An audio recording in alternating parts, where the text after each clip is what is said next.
Finaiki, we welcome you and thank you again for visiting us and speaking on an occasion like this. I know you did it a while ago, not a while ago, the last time that Tupou College was here with the band. You and your husband, Howard, were in Tonga, right about 13 years maybe. But you tell us some more about it. May I just say that Senadi hasn't finished working for Tonga when they left even in here. She's been working in the archives of the Uniting Church. And one thing she did, she specifically identified something to do with Tonga, to highlight it and to continue working on it in order for Tongan researchers will access that information. So she hasn't finished working for Tongan's benefit. Malo Finaiki.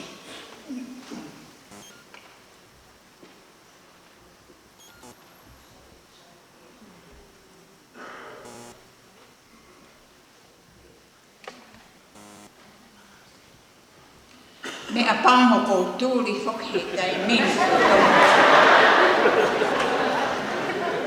Mahalo pe popo aki mai tangata e ki o ku lava peke lere ke malanga he mau ki potu ngā wehi pong sa apate ka koe mei ngata anga e hono iwi.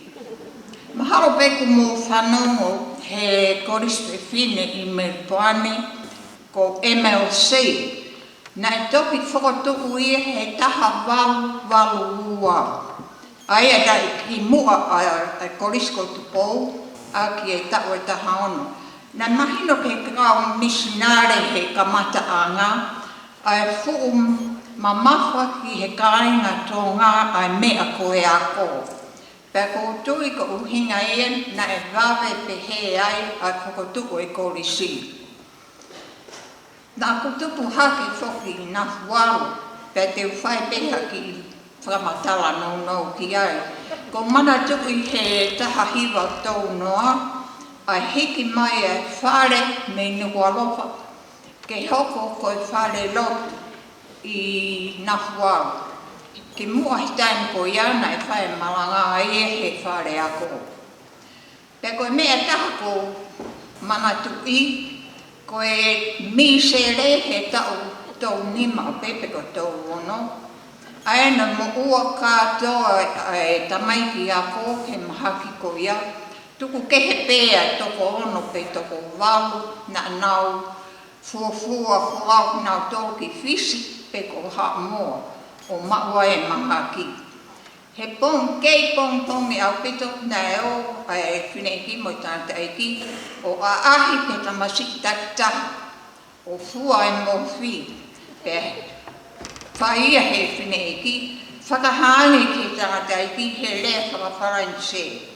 Ko hi na e mahino ka pārma nā e ke lea whakatonga pe ko lea pāmangi e mahino ki tamaiki pe tēnā uiri whia ko hi whoki na e iai tamaiki e miri na e maorunga au pito i mowhi. I he whepueri ni manoa na malere mo tanta e ki Tonga ke kamata ngāu e whakamisinare. Pea na e tūtuni whoki ke mao ki wawao. Pea na maamanaki te manofo ai i wawao he toinga e taimi koi te manngāu e ai e Tonga. Ka i siune ni mataha na wholo he ne awhio, Queen Charlotte, ke whaiha whihiki take i kaumisinare. Pea i kuia ke mahiki mei wawao ki to oro. Ne ongo pēna ma lata au pito wawao, ki a te au na hangi hafoki ki api ai hiki koe ki korisko Tupou. O ki ai whoke ngahi mea ko mana tui he taimi ko iau. Na iai e mau ki i ako te, ma e whanau koe kautita. Pei aho e taha, na e tuhaki e taha e tamai ko iau kaila. Koe koloskula eni ku lele mai he hala. Tuka toi tamai ki hola ki he wao.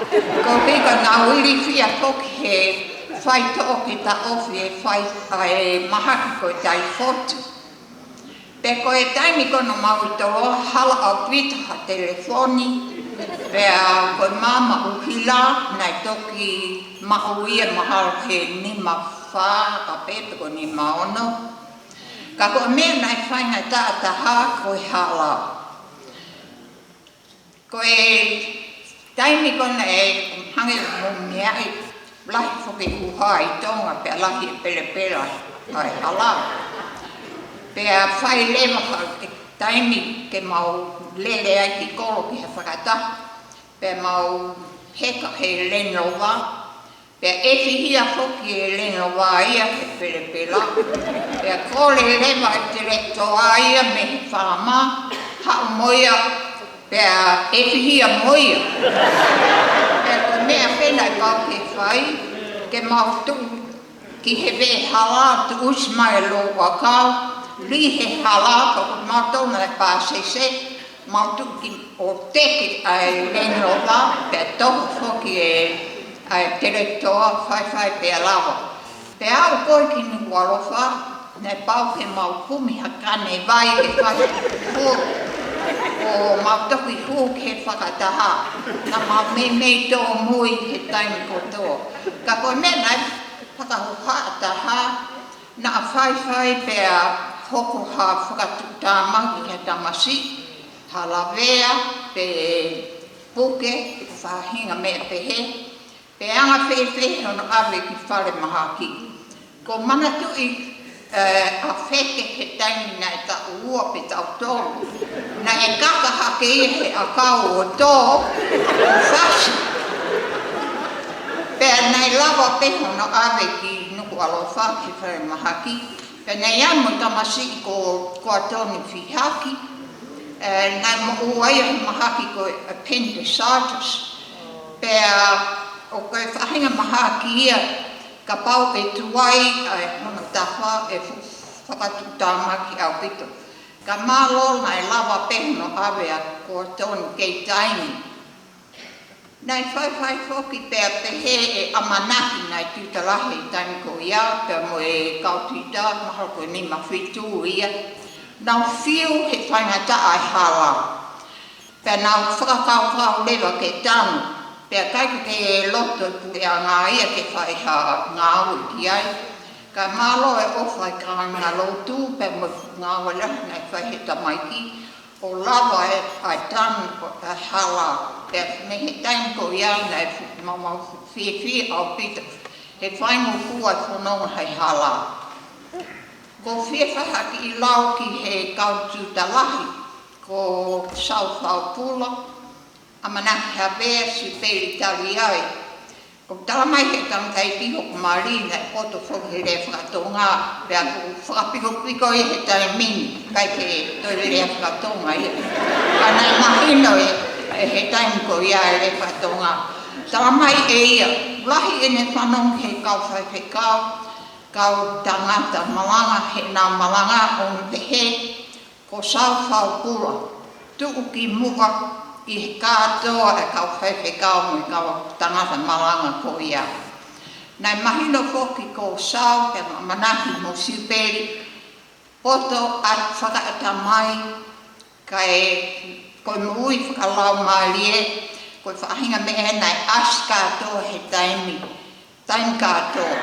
Pea koe nanau tāsi pinga lele ki tamai ki he mea ko ia. Koe kauti tā whoki nā nāu fua e nāu tau ai ngā aue i he whai a ko, pea mo e tokanga ki tamai ki mo whahinga me pehe. Pea koe te lawa ki whahatu kātou e hingoa, ka koe whahinga ko mana tui, ko sione lātū, ko Tevita Kamitoni, siwa helu, lo teni kawa, sione awa whakahua, Daniela Wautani, whakataha me whāma. Nā koe nā tō nau whakahofungai a hono tō e ngā, ka nā nau ngāu e mālohi kātō. Koe wāhe ngā nei māu lalo kau pito, ka pau nā nau ngāu he puri a ngā, whūmiunga hongo whū pe lahiangi wāhe ngā. Ka nā nau loto pe he riahi mo ui, ko uhi ko nau ofa ki he kolisi. Pea whakaosi e ku whamatala, hei whamatala ki a sipeli pea mohe leni. Koe tatau pepe ko wheha tau te eke anke sipeli. Koe toko lahi e tamai ki he tau tolu wha, pe ko ono tolu. Pe ko haina i tuta lahi he taha hiwa noa taha. Ma oi e sipeli. Mahalo ka pau e whakataha i e tau ilo ki historia o e kolisi. E kaike a uia ki he whahinga o mau e sipeli. Koe ata mai ma sila o pito i he ilo ki ngahme e kolisi. Pea ko he eni foku tokoni ki o pou ki a sipeli pe seti e te au. Nau e keange ki a he leni he a whaitaha. Wanga whewhe o lama ke whae ngāo i a pihange ko i tawhi whare ngai whahinga me ko i a. Ko hi ho moua he whao i historia. Tana mai he leni. Li aki pe ngāo e a pimo i tawhi whare ko tokanga ki he whao i historia. Ko i tanga e ki moao o ma pehe na ma monu ia au pito ke ma whai i ke ma kauha ki konga si ki ha kolisi hange ko Tupou.